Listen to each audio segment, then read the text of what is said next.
Welcome to a Friday edition of the Managing Madrid podcast. This was supposed to go up last night, late after the Brazil game, but due to varying circumstances, Matt not being able to record, and also I was just working on my Ramos article anyway.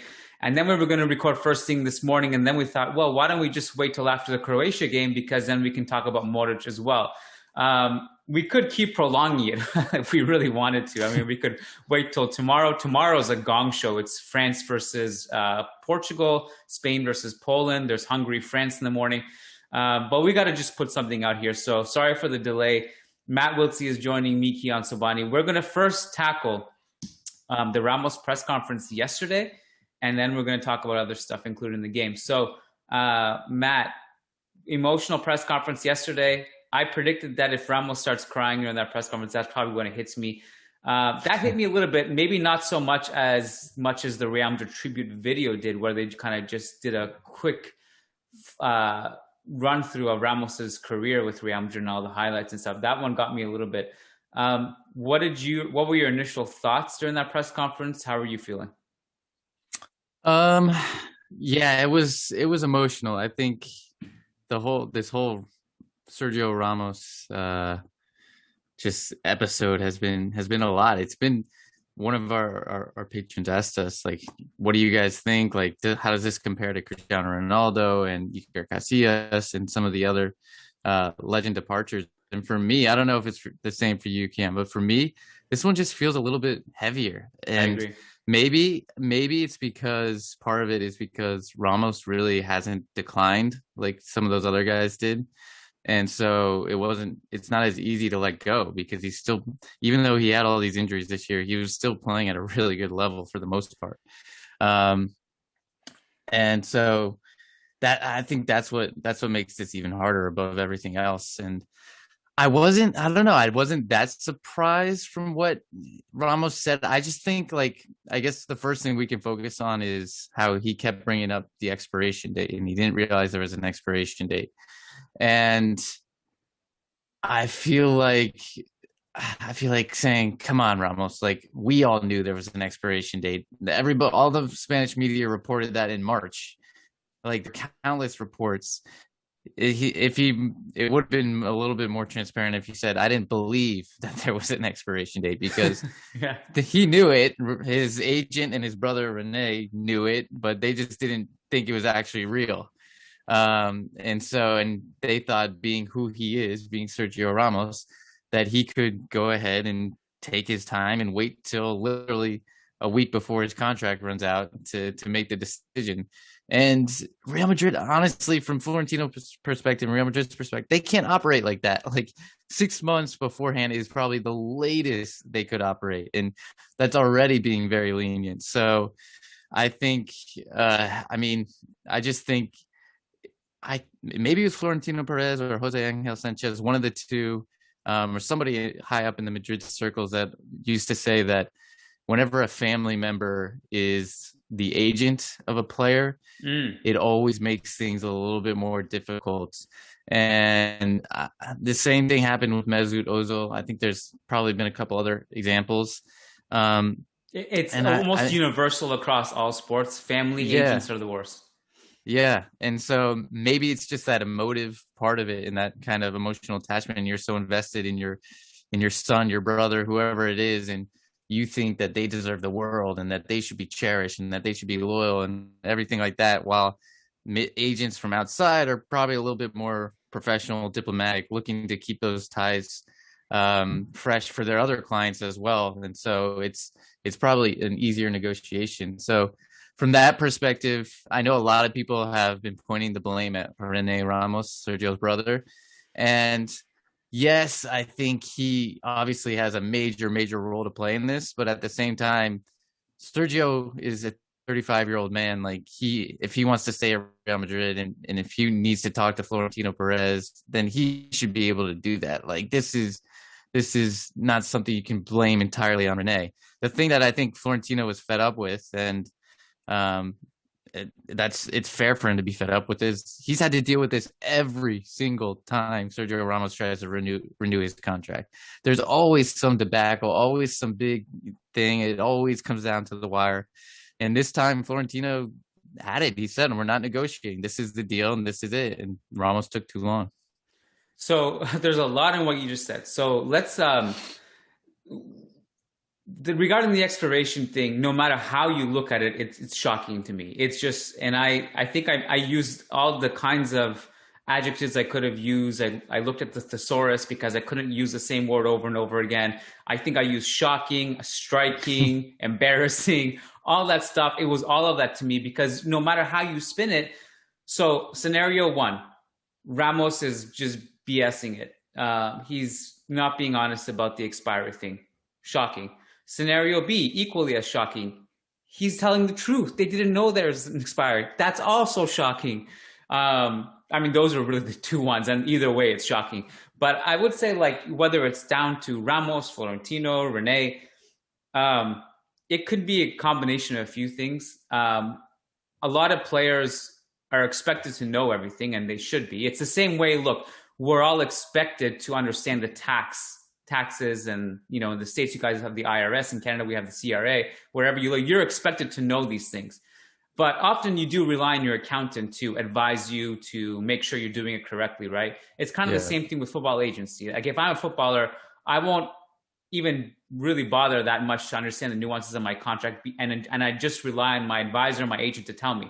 So let's say if that wasn't somehow picked up on, that is down to Rene, but it's a collective blame here. The other thing is, like, you brought up a really good point. Like, can't they just talk to each other? Like, to me, the relationship between Florentino and Ramos, from all accounts, what we've known from all these years, and going back to the time when Florentino signed Sergio Ramos as a teenager, they have a father-son relationship. They've always said this, you know, and during the whole Super League fiasco, when Florentino went on TV, he said, Sergio Ramos is my son. I love him like a son, but the ball's in his court. He said this over and over and over again. And, like, the fact that, like, first of all, there was no, like, I guess I don't expect the club to, like, remind him and be like, hey, it's going to expire soon. Like, they're just going to say, like, hey, you had all the time you want. On the other hand, like, there just seemed to be, like, a lack of communication between the two parties. And I think, like, here's where I think that it could have been mended, because, and this has a lot to do with Varane somehow, because, and I mentioned this in my article last night, if Varane leaves, and by all accounts, it's a real thing that he might leave, I think somehow they could have figured this out, the timing a little bit better, not to lose both if that happens, where they could have said, okay, hold on, let's not make any rash decisions. Let's not announce an emergency press conference. Let's just figure this out. If you're going to come back and accept the original offer, like, you know, the expiry, there's always a workaround to an expiry if the two parties are willing to talk, right? You can work around that little line in the contract if there's a desire to do so. But they could have just said, like, let's say, we don't even know what Varane's going to do. Let's wait and see what Varane's going to do. Because I feel like really losing those two pillars this season will be really, really tough, a tough pill to swallow. And I just want to say, like, preface, like, you saw these, it's bittersweet for me in these moments. It's in a lot of ways, Matt, I feel like these are the moments where I come alive as a journalist. Like, this is like, okay, shit's going down. Got to plug in the headphones and get to work. This is like what I signed up for. On the other hand, it drives me nuts that this is these are the most emotional times that fans just can't seem to just relax and just take a breather. You saw a lot of fuck Florentino, another legend, not getting a send off yesterday. You saw the other extreme of, like, I can't believe Ramos did this. I just feel like there was something in here in the middle that, like, I understand Florentino's situation. I understand the club situation. I understand that, you know, Ramos didn't want to also take the 1 year or whatever. Everyone's entitled to do what they want with their lives. I did feel it was just weird the way it went down, for sure. I'm not against the idea of parting ways right now, Matt. But I didn't like the way it sat with me. Someone also replied to my article at some point. I don't know what platform it was. Comments were all over the place, but he said, I think, like, if Raul was the one, to me, that if he didn't get a proper quote unquote send off, then no one was ever going to. I actually felt it was Ramos. And that's why I said, like, if Ramos didn't really get the goodbye he wanted to, probably no one will ever get it, because more so than Raul went through like 6 years of decline before we finally let him go. Like you mentioned earlier in the podcast, Ramos didn't really have that decline. He had a bad year, but it wasn't like that steep drop off a cliff where it's like, okay, years of this, enough is enough, right? Yeah. Yeah. I mean, you go back and you look at the players that have the legends that have retired at Real Madrid. And since 2000, I think the only one that really counts is Zidane. Arbeloa got a nice send off and everything, but he didn't retire. He went to West Ham, and I don't really consider him a legend. So Zidane is the only one, which is like crazy to think about. And that includes a list of Di Stefano, Casillas, Raul, like everybody. Yeah, everybody. Yeah. And so like that's how hard it is. So like I think if we ever get the question in the future, like, do you think so and so will retire? And the answer automatically is going to be no, because I don't think any of the legends will retire here. Tony Cruz, I know he says he may want to hang up his boots early, but even him, I'm going to say no, because you just don't. It's so rare, and so that's where I think maybe Modric, and the reason why, and that's what I was going to get into, is because you have to be able to put your ego aside, and you have to be able to accept that like the club has to start planning without you. Even if Modric continues to perform at insane levels at 36 years old next season, like eventually there's going to have to become a time where his salary continues to get reduced. His game time continues to get reduced. He has to take a backseat role. And for guys that have been the man for so long, that is such a blow to your ego, and it is so hard to accept that. But Modric, and that's honestly, I think that's why this all fell apart with Sergio, is because he felt he deserved what he was earning, if not more, and he felt he deserved a 2-year contract. And that's his ego talking. And so that's kind of where it breaks down for so many of these legends. And so hopefully Modric is kind of a different character in that regard. But there are a couple other things I wanted to touch on that you pointed out, Kian. One is, I think what was incredible that Ramos admitted in the press conference was that he did say there was that phone call or whatever meeting in January where he said, yes, plan the team without me. Right. And so like he literally told, and sure, that was probably a negotiation tactic, but like, that's like taking it. It was both sides just took it too far. Neither of them would budge, and they were both so stubborn in their ways. And so this is what happened. But I found it interesting that Rio Ferdinand went. I think he posted on Twitter that like he complimented Real Madrid for how they send off their legends, and people kind of went off at him and like said, "Oh, Iker Casillas, ask Iker Casillas, Raul, and so about this." But like Iker Casillas, yes, they butchered that one, but he still got a send off. Raul, he didn't get the send off right away, but he eventually had the testimonial match and everything like that. Yes. I remember listening to a podcast where Rio Ferdinand talked about how he was let go by Manchester United, and basically it wasn't Ed Woodward, it was a different like sporting director or whoever at the time, but they went down after the last game of the season. He'd been waiting for like contract renewal talks and stuff like that, and nothing had really happened, and they were just kind of stringing him along. And then they went down to the locker room the last game of the season, sat next to him, and told him, "Hey, we're not extending your contract," and that was it. And so he probably talking from his perspective. And when you think about it like that, and so yes, Ramos and Florentino had their differences, but at least they were able to put it aside for that day and like still have this moment and still have this send off, still have an opportunity for Ramos. Because if it wasn't a pandemic, that would have been in a packed house at the Santiago Bernabeu with Ramos waving to all the fans with his trophies and everything. Obviously, it wasn't perfect because of the pandemic, but otherwise it would have been a pretty nice send off. And not everybody gets that. So I think I think Jorge Valdano got on the radio yesterday and said there's no perfect way to say goodbye to a legend. Like, it's just impossible. And so given the circumstances, I think none of us want to let go to Ramos, and that's the thing that's hardest. But given the circumstances, I think it was a pretty good press conference, pretty good ceremony. It's one of those things that, yeah, I agree with Valdano. I think it's literally to the point where it's virtually impossible because you can't plan for things. First of all, if Ramos and Real Madrid knew in January that they were going to part ways, they would have done that farewell tour this year. But they didn't know then. They didn't know until last week, really.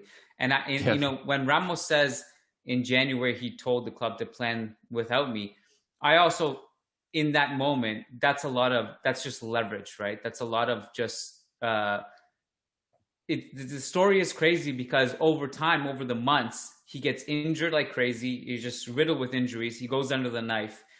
And just the leverage changed. Militao and Nacho were amazing, and it was unthinkable before to play without Ramos, without a drop off, and we did it. I'm not saying it would have been better if you had peak Ramos in the lineup. I'm not arguing that, but I'm just saying we all saw it. Like, it wasn't as bad as we perceived it was going to be. So the leverage naturally changed. So what Ramos said in January, didn't really hold up later in the season because Real Madrid were like, oh, hold on a sec. We actually can plan it without you now. And by the time Ramos realized that and responded, it was too late. Now, I don't know what Ramos is going to do, by the way. I have no idea where he goes. There was a whole talk about Milan and his demands to Milan, 20 million signing fee plus 2 years. I don't know. That club just turned down Donnarumma's request. They're not doing that. Yeah. I just don't see Milan doing that. I could see another team doing that, not Milan. So wherever Ramos goes. Well, now they're saying City's not interested, and City was like the big one that ESPN even. Yeah. And now PSG, PSG is the other one, but PSG doesn't make sense. They have Kimpembe and Marquinhos. Why would they, unless he wants to be the third center back in there or rotate in and out with guys? But that's the only thing. Like, there's no real big club that is dying for Sergio Ramos. Manchester United could use him. Maybe, yeah. That's the one. But I think like either that or, like I said on the last podcast, bring him to TFC. That one would be awesome. Or send him back to Sevilla. But I think his ambitions are too high to go to Sevilla now. But I think like, what was I going to say about this? Do you have any other thoughts? Maybe it'll come back to me. Yeah, if United want Varane, though, then that kind of screws Sergio Ramos over. But this is my thinking on Varane. Like, I'm completely with you. I think it's. I mean, you look at the domino. When I wrote in my squad construction article, like, of course, and you wrote the same thing in your article last night. Like, of course, Varane's going to be upset if Alaba walks in, same age as him, not nearly the history that he has with Real Madrid, and earns a ton more money than him. So I think, though, now Sid Lowe made this point on the Spanish Football Podcast, that when Sergio Ramos, the first time around, when he nearly went to Manchester United, like, it seemed done and dusted, he was going to Manchester United. This was right before the Decima year. Florentino basically said, no, you can't leave, because Iker Casillas had just left, and Florentino could not afford to lose Iker Casillas, the captain, and then lose his next captain in line, and Sergio Ramos. And I feel like Florentino's in a similar spot right now and just cannot afford to let Varane leave. It would just be the political backlash there would be tremendous. And so I think they'll find a solution. You tell Varane, look, you're the captain of the new generation. You're going to be the captain of the new Santiago Bernabeu. You're going to lead this team. You're going to be one of the foreign players with the most appearances in Real Madrid history, the most trophies. You're going to go down as the ultimate legend. Like, that's an easy sell. And then you pay him the money pretty close to what he wants, or match Alaba's salary, whatever it may be. I think that's an easy sell. So I'm now at the point where I'll be very surprised if Varane leaves. It would just have to be that he's adamant about wanting a new challenge. So here's the thing. There's a whole discussion about like what's going to motivate Varane now. And, you know, the guy who brought him here, Zidane, is gone. The whole Alaba thing, and all that is real. But I think the Alaba making more than him, obviously it's money related, but there's also there's something symbolic behind that too. It's like, it's not just about the money. It's like, how is this guy already more valuable to the club's eyes than me? If I were the club, this is because I really. So, like, if the reason why you would sell Varane now is because you're almost sure he's going to leave next summer. You don't want to lose him for free, right? And so if you want to get some cash to sign a replacement like a Koundé, like a Pau Torres, then you need to sell him now and put that money towards those two this summer. You can't wait, because otherwise the risk is too great. What I would do unless and from what I know, and I mentioned this in my article, and I don't think it's clear cut that he's leaving yet, and I think it's salvageable.